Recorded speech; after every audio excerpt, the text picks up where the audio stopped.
هغې نه بعد ورور سوال کړی دی او ورور وایي چې څه کسان داسې وایي چې د اختر په ورځ باندې مبارکي ورکولو کلمه صرف به داسې وایي چې تقبل الله منا ومنک او دا نه شي ویلی لکه څنګه چې عام مونږ په معاشره کې وایو چې اختر دې مبارک شه، اختر دې مبارکي، یعنې دا کلمه نه شي ویلی او صرف به تقبل الله منا ومنک همدغه وایي. نو د دې خبرې څه حکم دی؟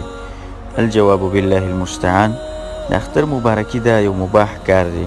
بعض صحابه کرامو نه دا نقل دی، د بعض صحابه کرامو نه نقل دی، لکه په ابن قدامه په مغني کې دا خبره ذکر کړې ده چې ابو امامه الباهلي او داسې نور صحابه کرام د هغې نه دغه روایت هغې نقل کړی دی رسول صلی الله علیه وسلم د صحابه کرامو نه چې هغې به کله واپس شو د اختر د مونځ نه، نو دای به کله یو بل سره مخامخ کېده، نو دا کلمه به ویلې چې تقبل الله منا ومنک.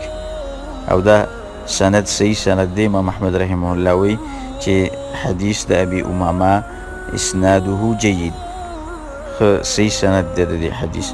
نو ظاهره خبره دا شو د صحابه کرامو نه چې کوم نقل ده هغه سړی کولی شي.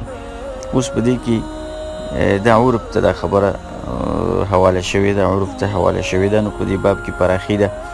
که یو سړی تقبل الله منا ومنک وایي، که یو سړی وایي چې اختر دې مبارک شه، د دې لپاره داسې خاص معروفه کلمه نشته دی چې خامخا به دغه کلمه استعمالوي او دغه منسوسه کلمه ده، یعنې داسې څه خبره نشته دی، بلکې هر یو خبره چې هغه ته په هغې باندې د ورور ته د اختر مبارکي شي ویلې او د هغه زړه ته خوشحالي دننه کولی شي او په یو طریقه باندې ته هغه ته د خپله مبارکي ویې، په هره کلمه باندې را کولی شي، یعنې داسې معروفه کلمه نشته دی.